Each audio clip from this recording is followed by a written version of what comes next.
आज हम सेलिब्रेट कर रहे हैं अचीवर्स डे। मतलब जो लोग विजेता हैं, आज हम उनके लिए खुशियां सेलिब्रेट कर रहे हैं, उनकी कामयाबी को सेलिब्रेट कर रहे हैं। और जो लोग आज इस स्टेज पर नहीं आए, क्या वो लोग भी स्टेज पर आना चाहते हैं? तो दोस्तों, अचीवर बनना कोई बड़ी बात नहीं है, हर कोई बन सकता है। क्योंकि मेरा मानना है कि इस दुनिया में जो काम एक इंसान कर सकता है, वो दूसरा इंसान वो काम डेफिनेटली कर सकता है। यानी अगर कोई ABC हवाई जहाज उड़ा सकता है, तो DEF भी उड़ा सकता है। जो भी काम इस दुनिया में कोई एक इंसान कर रहा है, तो दूसरा भी कर सकता है। सिर्फ हमें यह सीखना होता है कि इसने ऐसा क्या किया कि ये कर पाया। ये जो अचीवर्स आज स्टेज पर खड़े हैं, या जो भी जिंदगी में खड़े होंगे, उनके अंदर कुछ ना कुछ तो अलग होगा जो बाकियों में नहीं होगा। उस कुर्सी से स्टेज का जो सफर है, वो लोग तय करते हैं जिनके अंदर कुछ ना कुछ अलग होता है। जानना चाहेंगे वो अलग क्या होता है? तो है तो बहुत कुछ। मैं 4-5 चीजें आज आपके साथ कम टाइम में शेयर करता हूं। अगर आप भी जिंदगी में अचीवर बनना चाहते हैं, तो सबसे पहले आपको अपनी संगत चेंज करनी पड़ेगी, कंपनी। हमने बचपन में भी बहुत बार सुना है कि जैसी संगत वैसी रंगत। सुना है आपने? हेलो, सुना है? आवाज सबकी चाहिए। मैंने सबसे पहले बोला कि अगर आप अचीवर बनना चाहते हैं, तो आपको अपनी संगत चेंज करनी पड़ेगी। Company matters a lot. मैंने एक बुक में पढ़ा था कि आप जिंदगी में जो भी कुछ हैं, 5 लोगों की कंपनी का नतीजा है जिनके साथ आप ज्यादातर टाइम स्पेंड करते हैं। चेक कीजिए वो 5 लोग कौन है आपके इर्द गिर्द। जो कुछ भी आप हैं, उन 5 लोगों की कंपनी का नतीजा है जो आपसे बातें करते हैं, जिनके बीच में आप रहते हैं, जिनकी आप सुनते हैं, जिनकी आप मानते हैं। और वही सब कुछ आपके दिमाग में फीड हो जाता है। हम सब लोग ना दोस्तों, इंसान पानी की तरह होते हैं। पानी को दूध में मिला दो तो दूध बन जाता है, पानी को शराब में मिला दो, शराब बन जाती है, पानी को नाली के पानी में मिला दो तो वो नाली का पानी बन जाता है। हम सब लोग पानी की तरह हैं। यानी हम जहां बैठेंगे, जिसके साथ मिलेंगे, वैसे बन जाएंगे।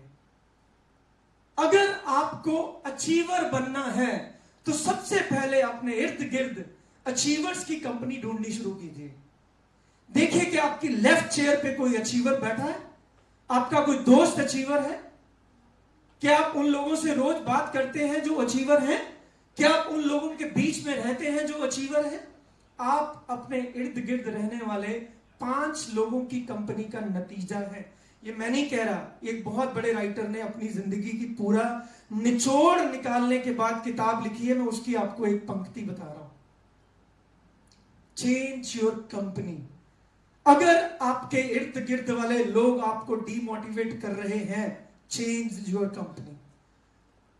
आपको ऐसी कंपनी चाहिए जो सिर्फ और सिर्फ आपको यह बताए कि जिंदगी में अचीवर कैसे बना जाता है। अगर किसी के पास कंपनी नहीं है, तो बुक्स ले आइएगा, किताबें ले आइएगा, बुक्स पढ़ लीजिए। अगर आपके इर्द गिर्द ऐसे लोग हैं, यू आर वेरी लकी। अगर नहीं है, बुक्स लाइए, यूट्यूब पे ऐसा कंटेंट निकालिए जो आपको यह सिखाए कि अचीवर्स क्या करते हैं। जो अचीवर नहीं है, वो सिर्फ यही बहाना ढूंढेगा, मैं क्यों नहीं हूं, इस वजह से नहीं हूं, उस वजह से नहीं हूं। देखिए, अगर मैं लोहे को पत्थर के साथ बांध दूं और उसको एक पानी की बाल्टी में फेंक दूं, तो वो डूब जाएगा।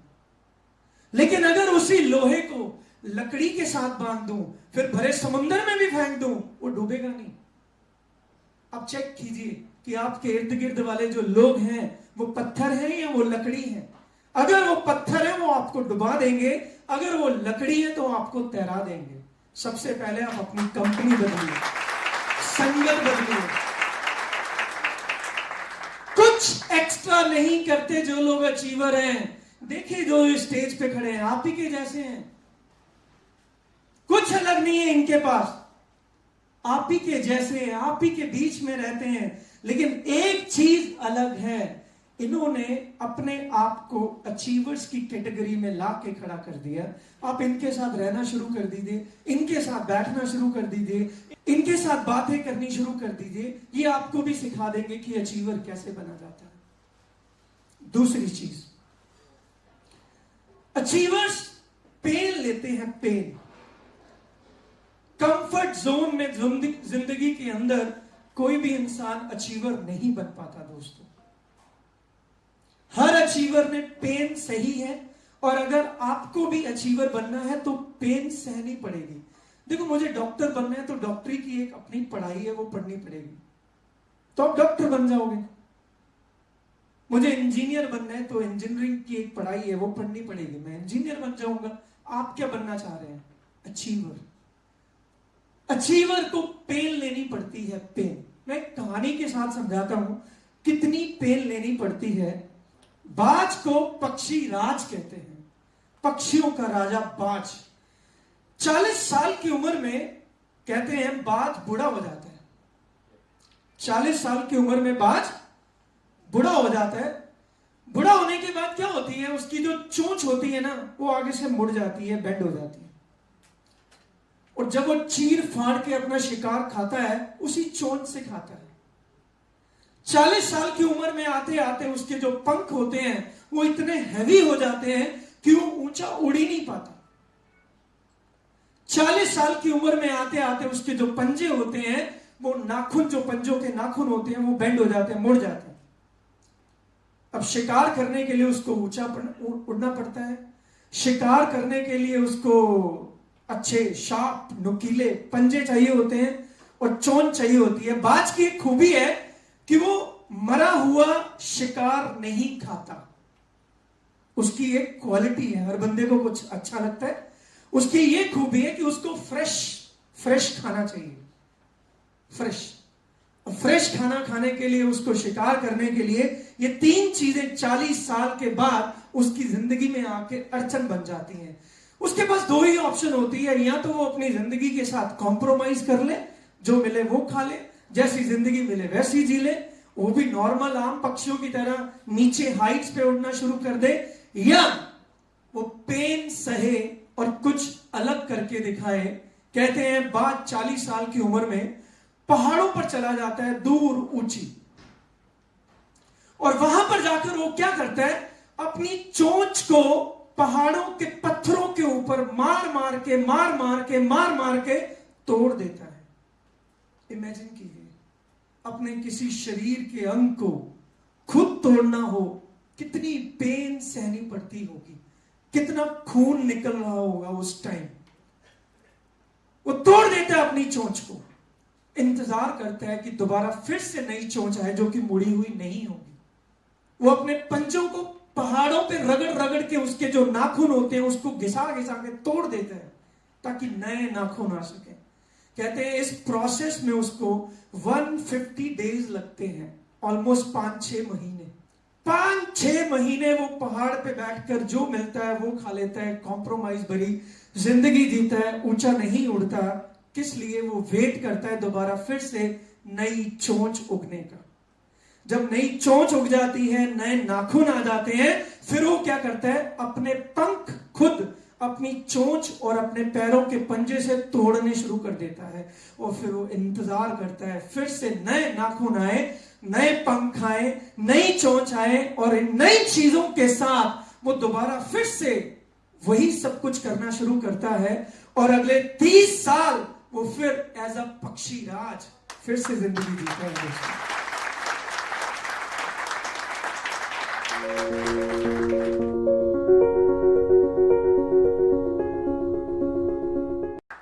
बाज से हमें 4-5 चीजें सीखने को मिलती हैं जो मैंने बुक में उसके बाज के कैरेक्टर को पढ़ा। पहली, बाज का जो विजन है ना, वो बहुत स्ट्रॉन्ग विजन होता है। कहते हैं बाज 5 किलोमीटर से अपने शिकार को देख लेता है। सोचो क्या नजर होगी उसकी। 5 किलोमीटर कितनी दूरी होती है, इतना स्ट्रॉन्ग विजन। अगर हम भी जिंदगी में जिस जिस जगह पर रहते हैं उसके राजा बनना चाहते हैं। पक्षी राज का मतलब क्या हुआ? सारे पक्षियों का राजा। क्यों? क्योंकि जितनी ऊंची बाज उड़ता है कोई दूसरा उड़ ही नहीं पाता। जितनी ऊंची बाज उड़ता है दूसरा कोई उड़ ही नहीं पाता, इसलिए उसे पक्षी राज बोला जाता है।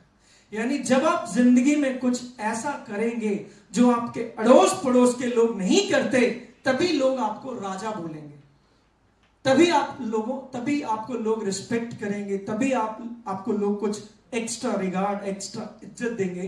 देखो, अगर मैं मुर्गियों के बीच में रहूंगा तो मैं मुर्गी राज बन जाऊंगा, राइट?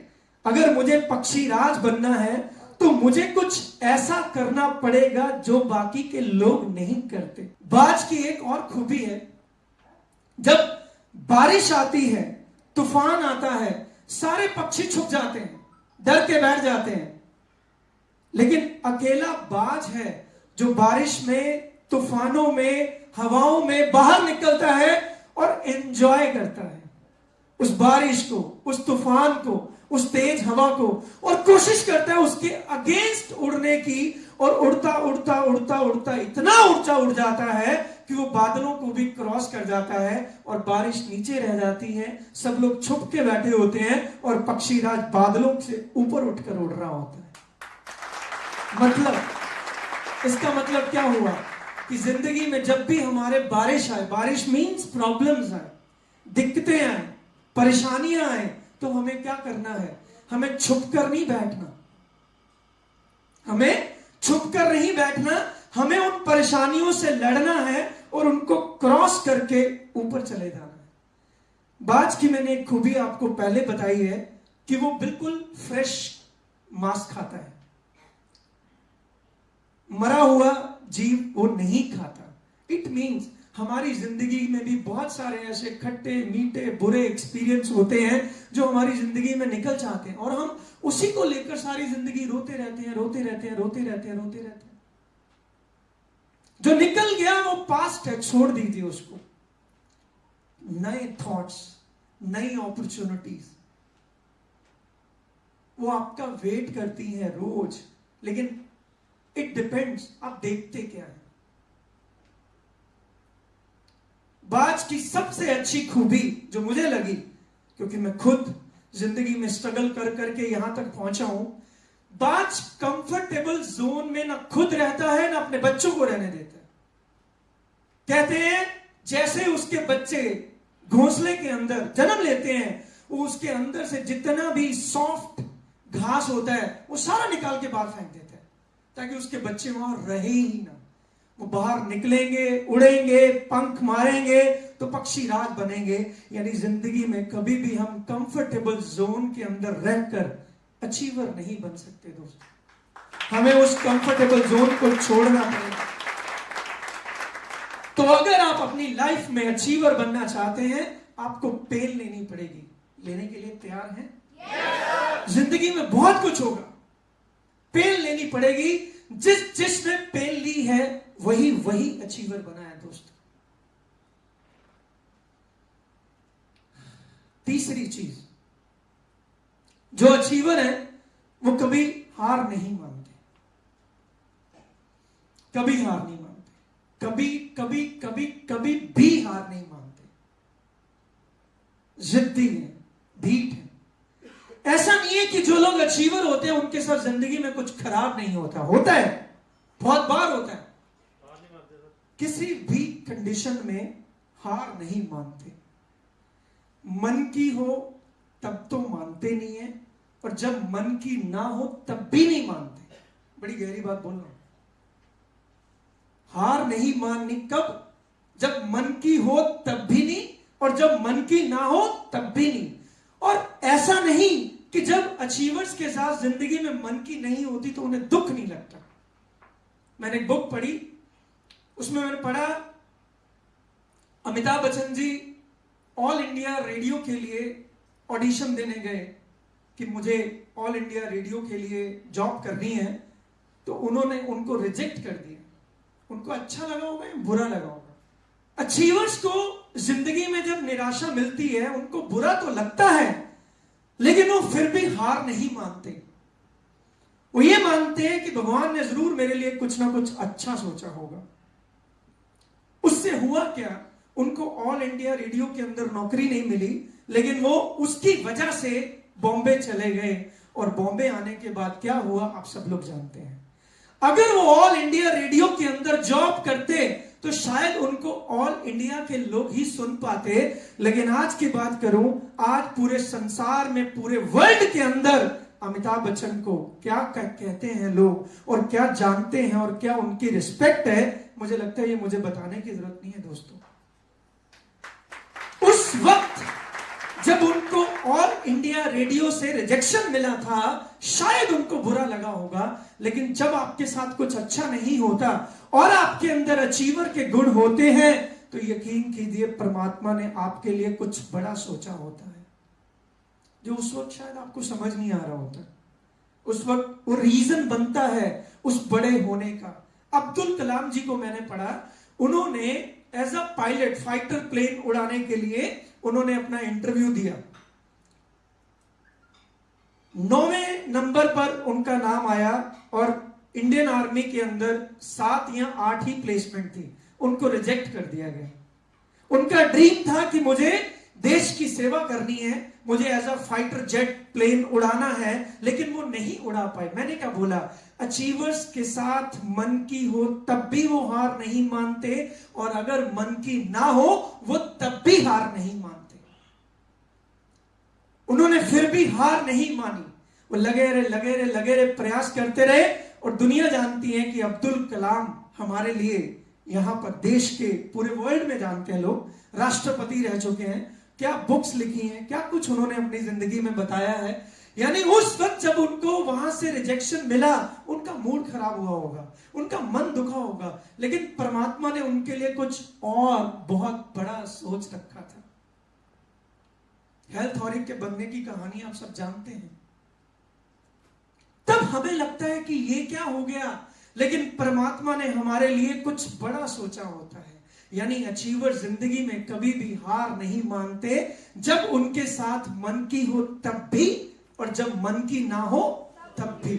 तो जिंदगी में कभी हार मत मानिएगा। ऐसा नहीं है कि अचीवर्स को हार मिलती नहीं है, मिलती है। मुझे लगता है अचीवर्स को सबसे ज्यादा मिली होती है। देखिए ना कभी भाग मिल्खा भाग, पता चलेगा आपको हार की डेफिनेशन क्या होती है। हमें लगता है ये अचीवर, अरे उसकी जिंदगी को पढ़ के देखिए। कभी वक्त मिला मैं आपको अपनी 2828 से जो मेरा चेक था 2880 का, उससे 13 लाख वाले चेक की पूरी कहानी अच्छे से डिटेल में बताऊंगा। ये हैप्पी तो जानते हैं मुझे, मेरे यहाँ पे स्टिच लगे हुए थे, 6-7 टांके लग गए, पट्टी बंधी हुई है, डॉक्टर ने बोल दिया 7 दिन काम नहीं करना, और मैं 1 घंटे बाद खड़ा होकर के प्रेजेंटेशन दे रहा था। और ये तब भी ऐसा ही था, आज भी ऐसा ही हूं। मेरी वाइफ का ऑपरेशन हो रहा था, सिजेरियन हो रहा था, बेटा जन्म ले रहा था, और मैं खड़ा होकर के इनकी क्लास ले रहा था। याद है हैप्पी? उदो पहला खून निकलता है, मैं उदो की गल कर रहा जो अक्षु है, क्लास ले रहा था मैं। चलती क्लास में किसी ने बताया दी, मुबारकें दी, बेटा हुआ है, सब ठीक है। थोड़ा इमोशनल हो जाता है बंदा, सब कहते क्या हो गया सर, क्या हो गया? मैं कहा एक और सेल आ गई है, एक नई सेल।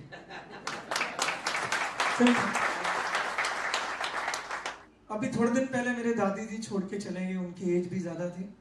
तो हैप्पी का ही फोन आया कि पाजी एक लीडर है, उनको आज ही मिलना है। तो दोपहर को भोग था, मैं कहा ठीक है मैं आ जाता हूँ। 3:30-4 बजे भोग खत्म हुआ, 5:30 में ऑफिस बैठा था। मैं बुलाओ जी। तो फिर इन्होंने मुझे कहा बाबा जी आज ना आते रहने देते। मैं कहा नहीं, यही तो आता नहीं ना करना, ये तो होता नहीं है। बारिश बहाने ये है नहीं, अचीवर्स की लिस्ट में होता नहीं है। मैं ऐसा नहीं, मैं अपनी तारीफ कर रहा हूं, सब ऐसे ही होंगे। जो भी अचीवर की आप ऑटोबायोग्राफी पढ़ोगे, उनके पास कोई बहाने नहीं होंगे, वो कभी किसी कंडीशन पर हार नहीं मानते।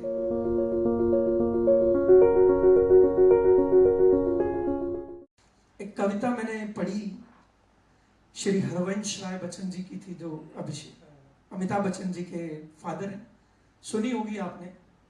लहरों से डरकर नौका पार नहीं होती, कोशिश करने वालों की कभी हार नहीं होती। मेरे साथ बोलेंगे आप? कोशिश करता हूं, अगर याद रह पाई होगी तो। लहरों से डरकर नौका कोशिश करने वालों की कभी हार नहीं होती। बड़ी गहरी बात है। लहरें आ रही हैं, है ना, इट मीन्स कि हमारी जिंदगी में कुछ अगेंस्ट कंडीशंस हैं। कह रहे उससे डर के बैठ जाओ तो क्या होगा? पहुंच जाएंगे दूसरे तट पर। देखो, बात होती तो एक लाइन की है, लेकिन यार मजा तब है जब आपको उसका मतलब समझ आ जाए। जाना दूसरी तरफ है, लहरें हैं, बहुत तूफान है समुद्र में, तो कहते डर के तो नौका पार नहीं होगी ना। लिखने वाला बड़ा गहराई में लिखता है, पागल होके लिखता है। तो फिर रिपीट कर रहा हूं, लहरों से डरकर नौका पार नहीं होती। सब बोलेंगे ये नहीं, कोशिश करने वालों की कभी हार नहीं होती। वो उसने ये नहीं लिखा कभी। मैं पढ़ने लगा, बोलने लगा, मेरे मुंह से 2 बार निकल गया कभी। मैंने कहा नहीं, दोबारा पढ़ा ना। मैंने कहा यार इसने कभी तो लिखा ही नहीं। इसका मतलब वो क्या कहना चाह रहा है? कोशिश करने वालों की हार नहीं होती। उसने ये नहीं कहा कि कभी नहीं होती, बहुत बार होती है। फिर आगे क्या लिखा है? कहता नन्ही चींटी जब दाना लेकर चलती है, चढ़ती दीवारों पर 100 बार फिसलती है। नन्ही चींटी जब दाना लेकर चलती है, चढ़ती दीवारों पर 100 बार फिसलती है। मन का विश्वास, फेथ होता है, ट्रस्ट होता है, मन का विश्वास रगों में साहस भरता है। चढ़कर गिरना, गिरकर चढ़ना ना अखरता है। क्या गहरी बात है। मन का विश्वास, ट्रस्ट है कि फिर क्या हो गया? मन का विश्वास रगों में साहस भरता है। चढ़कर गिरना, गिरकर चढ़ना ना अखरता है। आखिर उसकी मेहनत बेकार नहीं होती। कोशिश करने वालों की कभी नहीं बोला उसने, कोशिश करने वालों की हार नहीं होती। क्या गहरी बात है ना। मतलब उसने देखा होगा चींटी को, चढ़ते चढ़ते गिर गई होगी, उससे उसने एक पूरी कविता लिख दी। बहुत अच्छी अच्छी चीजें जिंदगी में हमें मिल जाती हैं। डिपेंड करता है कि हम उन चीजों से सीखते हैं या नहीं सीखते हैं। हारते तो हैं। आगे लिखा है डुबकियां गोताखोर, डुबकियां गोताखोर समुद्र में लगाता है। जो वो मोती ढूंढ के नहीं लेके आते, कहता जा जाकर 100 बार खाली हाथ आता है। मिलते नहीं सहज ही मोती गहरे पानी में, मुट्ठी उसकी खाली हर बार नहीं होती। कोशिश करने वालों की हार नहीं होती, कोशिश करने वालों की हार नहीं होती। फिर आगे लिखा है असफलता एक चुनौती है, सबको मिलेगी।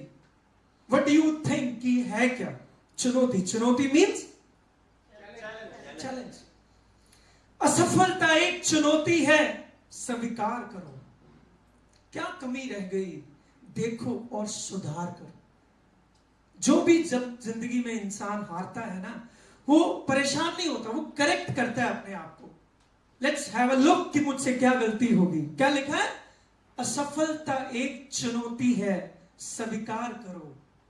क्या बोला आगे मैंने? क्या कमी रह गई देखो और सुधार करो। जब तक ना हो सफल नींद चैन को त्यागो तुम। क्या गहरी बात है। जब तक ना हो सफल नींद चैन को त्यागो तुम। संघर्ष का मैदान कभी छोड़कर मत भागो तुम। बिना कुछ किए यूं ही जय जयकार नहीं होती। कोशिश करने वालों की हार नहीं होती। कोशिश करने वालों की हार नहीं होती। कोशिश करने वालों की हार नहीं होती। जिंदगी में अचीवर्स में ना कभी दोस्तों हार नहीं मानते। अगली बात, वो फोकस्ड होते हैं। फोकस्ड मीन्स एक ही काम एक ही टाइम पे। जैसे हैप्पी अभी बोल रहा था ना, कोई सौरे नहीं थे, कोई पेके नहीं थे, कोई ये नहीं थे, कोई वो नहीं, उनको एक ही चीज दिख रही होती है। जैसे अर्जुन को वो मछली की आंख दिख रही थी निशाना लगाते वक्त, कबूतर चिड़िया की आंख दिख रही थी। यस, फोकस्ड होते, इतने फोकस्ड कि उनको अचीवमेंट के अलावा जिंदगी में और कुछ दिखता ही नहीं है। कभी आपने मैग्नीफाइड ग्लास को देखा है? उसको यूं पकड़ के बैठना पड़ता है कितनी देर, फोकस करके, और फिर क्या होता है, थोड़ी देर बाद कागज के ऊपर अगर आपने फोकस करके रखा हुआ है, आग लग जाएगी। लेकिन अगर, ध्यान दीजिएगा, अगर आपने उस मैग्नीफाइड ग्लास को 1 सेकंड पहले हटा दिया, आग लगेगी? कितना फोकस चाहिए, इतने फोकस्ड होते हैं। और सबसे आखिरी और सबसे इंपॉर्टेंट है, तो बहुत सारी बातें, लेकिन आज के लिए मैंने आपके लिए 4-5 निकाली थी। अचीवर्स पर ट्रस्ट करते हैं। बड़ी गहरी बात करें, जो अचीवर्स बनते हैं वो जिंदगी में अचीवर्स पर ट्रस्ट करते हैं। दोस्तों,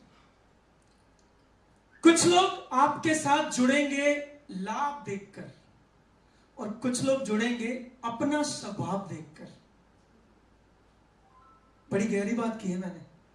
कुछ लोग जुड़ने से पहले, जुड़ने के वक्त फायदे, नुकसान, बेनिफिट, ये सब चीजें देखते हैं, लेकिन कुछ लोग सिर्फ अपना और सामने वाले का स्वभाव देखते हैं। मैं ये मानता हूं पर्सनली कि जिंदगी में ना, बिना टीचर के, बिना कोच के कामयाबी नहीं मिल सकती। बड़ी गहरी स्टोरी है, अपने साथ रखिएगा, पास रखिएगा।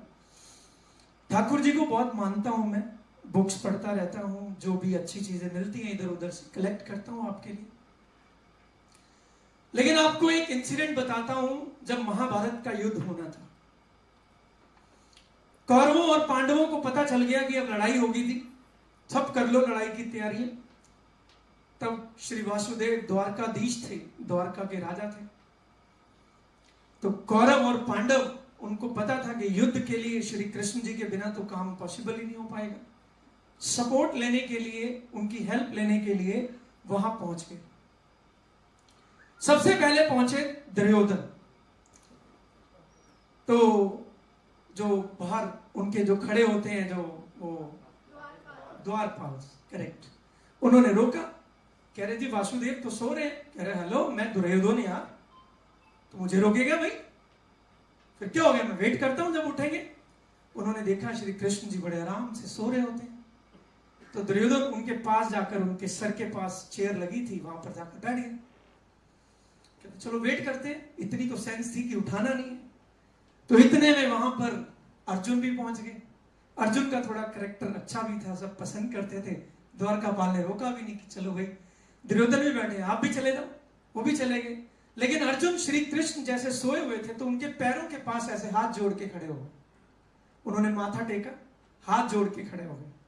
थोड़ी देर बाद कृष्ण उठते हैं। तो जब वो उठेंगे, उनकी नींद खुलेगी, तो सबसे पहले ध्यान कहां जाएगा? अर्जुन की तरफ। तो उन्होंने कहा ओ पार्थ आओ, तुम आए हो। पार्थ बोलते थे उनको, आओ पार्थ, कैसे आना होगा। साथ में दुर्योधन बोला ओ मैं भी आया जी। कहते जी मैं भी हूं। अच्छा, ओ वेरी गुड, आप भी आए हो। दुर्योधन कैसे आना हुआ?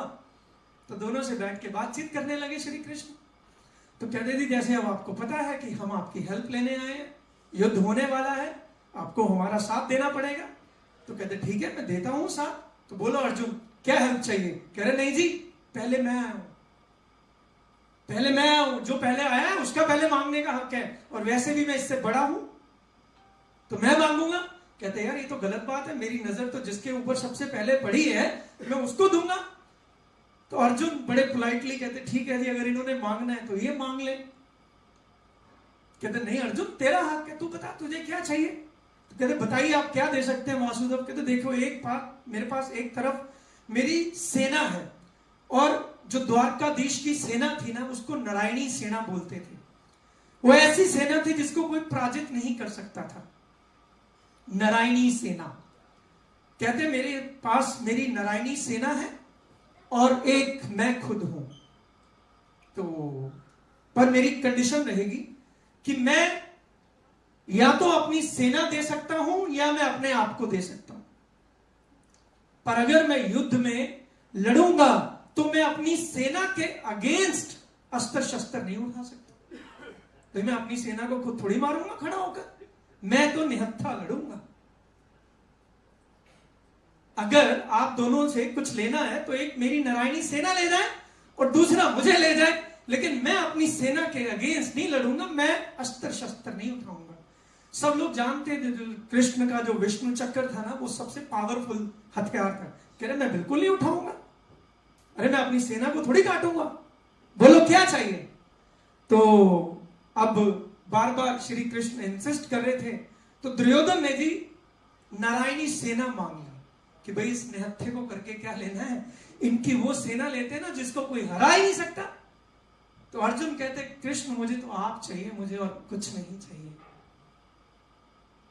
कह रहे ठीक है तुझे ये चाहिए। और दुर्योधन बड़ा खुश हुआ, जैसे किसी को मुंह मांगी चीज नहीं मिल गई होती, वो ऐसे खुश हुआ कि मुझे नारायणी सेना मिल गई। और अर्जुन वैसे बहुत खुश था क्योंकि उसे कृष्ण मिल गए। और दोस्तों इतिहास गवाह है, कौन जीता, नारायणी सेना या नारायण? नारायण नारायण नारायण हो गए। तो सारी नारायणी सेना एक तरफ और निहत्थे नारायण एक तरफ। उन्होंने जब रथ चलाकर गाइड किया तो अर्जुन सारा युद्ध जीत गया। दोस्तों इतनी इंपॉर्टेंस हमारी जिंदगी के अंदर हमारे टीचर की और गुरु की होती है, अगर हमें सही मार्गदर्शक मिल जाए। अचीवर्स इसीलिए जिंदगी में अचीवर्स होते हैं क्योंकि उनको लाइफ के अंदर अच्छा मार्गदर्शक मिल जाता है और वो उनके मार्गदर्शन के ऊपर काम करते हैं। मैंने क्या बोला, कुछ लोग जुड़ते हैं लाभ देखकर और कुछ लोग जुड़ते हैं स्वभाव देखकर। बहुत सारी चीजें हैं अचीवर्स के अंदर दोस्तों, पर अब वक्त काफी हो चुका है, तो मेरे ख्याल आज के लिए इतना ही काफी। अगर आप अपनी जिंदगी में ये 4-5 चीजें ले आए तो मुझे लगता है आप भी अगली बार स्टेज के ऊपर खड़े हो सकते हैं। दोस्तों हार तब होती है जब हम मान लेते हैं और जीत तब होती है जब हम ठान लेते हैं। तो अगर अचीवर बनना है ना, ठानिएगा। ये ठानना क्या होता है? ठानना क्या होता है? प्रण करना तो ठीक है, ठानना क्या होता है? नहीं, पक्का इरादा तो ठीक है, जिद भी ठीक है, मैं करूंगा भी ठीक है, गरारी भी ठीक है, ये ठानना क्या होता है? ये चाहिए ही चाहिए तो ठीक है मैडम जी, पर ठानना क्या होता है? मैं आपको बताता हूं, मैं बताता हूं, मैं बताता हूं, मैं बताता हूं। जब अंग्रेज देश छोड़ के नहीं जा रहे थे, उन्होंने महात्मा गांधी को ट्रेन के डिब्बे से निकाल के बाहर फेंक दिया। तब महात्मा गांधी ने वहां स्टेशन के ऊपर खड़े होकर ठाना कि अंग्रेजों तुम्हारी ऐसी की तैसी, तुमने आज मुझे ट्रेन के डिब्बे से बाहर निकाला है, मैं तुम लोगों को देश से बाहर निकाल दूंगा। ठानना इसे कहते हैं।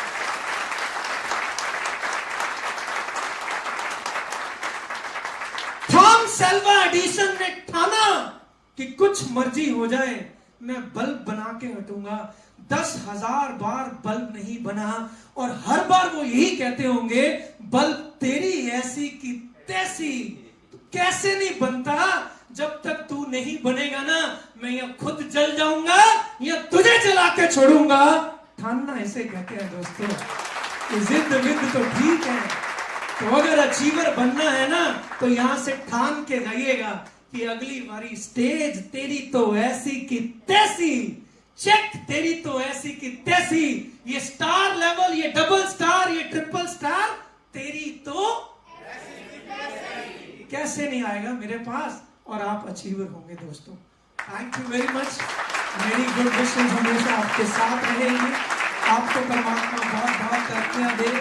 Love you all. इतना प्यार, इतना मोहब्बत देने के लिए thank you so much. Thank you so much दोस्तों।